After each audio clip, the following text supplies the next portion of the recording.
if I was looking at a cadaver, I would turn it up this way. This is the inferior vena cava. Over here we have this white strip. White strip, white strip, white strip, white strip. This is part of the full falciform ligament. We can also see the falciform ligament right here. This is also falciform ligament. Here we have the gallbladder running into the cystic duct. We can see the right and the left hepatic ducts coming together to form the common hepatic duct. We can see the hepatic artery as it comes in to feed the liver. And in blue we can see hepatic veins that are draining blood from the liver. You can also see them out here. In this gray color, these are hepatic portal veins. They're carrying blood out to the liver for filtration before it gets picked up by those hepatic veins, returned to the inferior vena cava, into the heart, and out to the rest of the body. That's it. Hold on, don't start recording yet. With arteries, understand that this is two pieces, right? You have cecum, ascending colon, here's ileum, here's appendix. This is transverse colon, descending colon, sigmoid colon, down into the rectum. The transverse colon is a separate piece, right? This can be a testation. On there you have a piece of greater omentum. You obviously have the transverse colon. You also have part of the middle colic artery. Down here, this 306 is also part of that middle colic artery as it's coming up to feed that system. We can also see our superior mesenteric artery and our inferior mesenteric artery. Down here we have that ileocolic artery, and I like this one because it's really obvious what it is. Ileocolic artery. As we come down here, we can see our sigmoid artery that feeds the sigmoid colon. If you look around the edge of the sigmoid, it continues, becomes the rectal artery to feed the rectum. Other things to point out on this model is, again, we have that pancreas and duodenum, pancreatic duct, and you can see it come down and hit the duodenum. And that's about it. That's all I would ask from that model. Note that the lungs are a little bit different sized. Right lung tends to be a little bit smaller than left lung to provide room for the heart. The lungs also have fissures on them, defining different lungs. The right lung has two fissures. It has the oblique fissure and a horizontal fissure. The left lung, just the oblique fissure.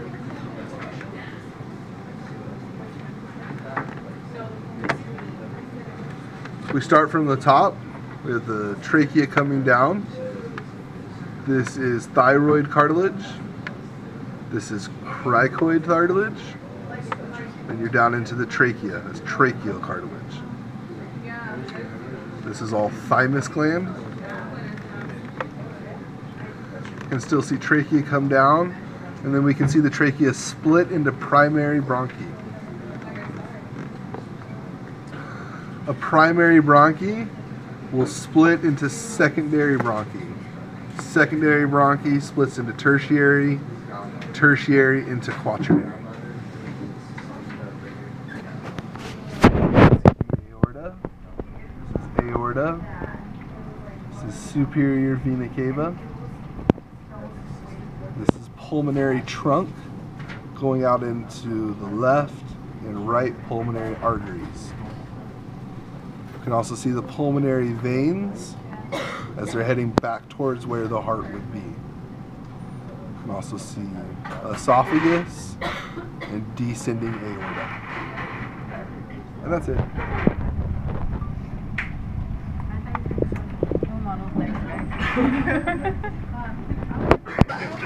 So we have liver, stomach, spleen, pancreas, duodenum,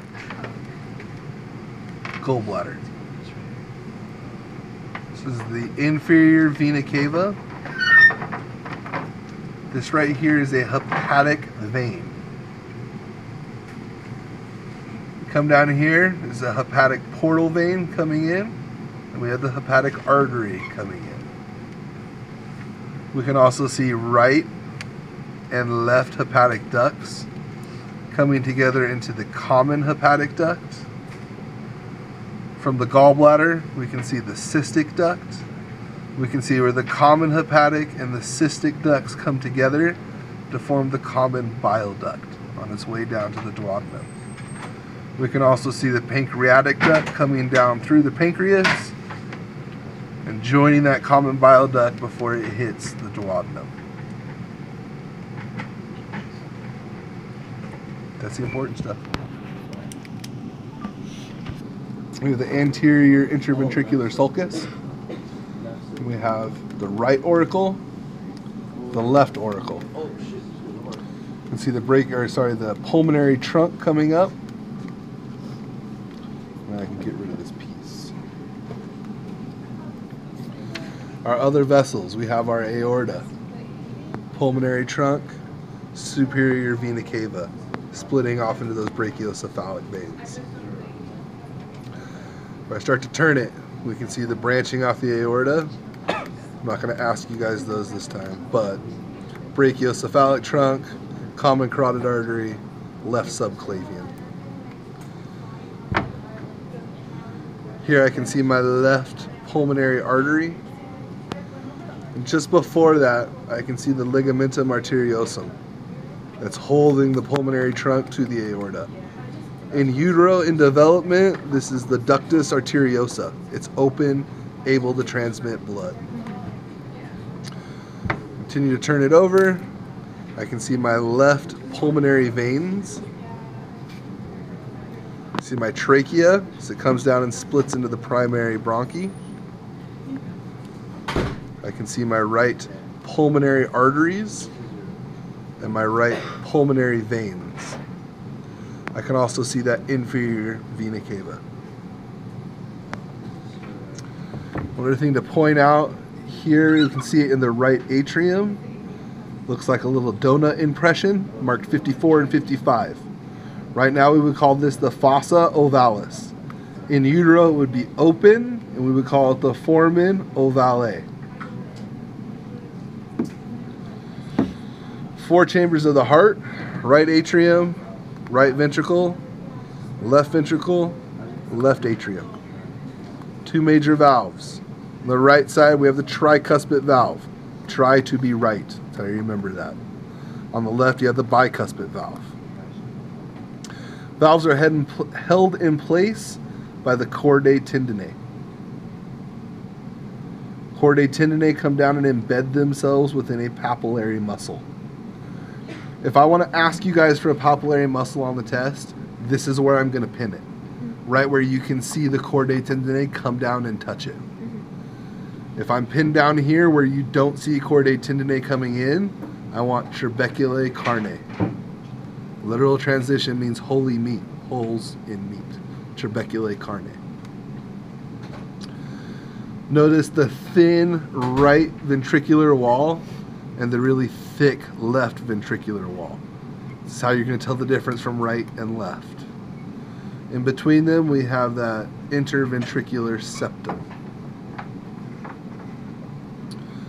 If we look on the bottom of the aorta, we can see the aortic semilunar valves.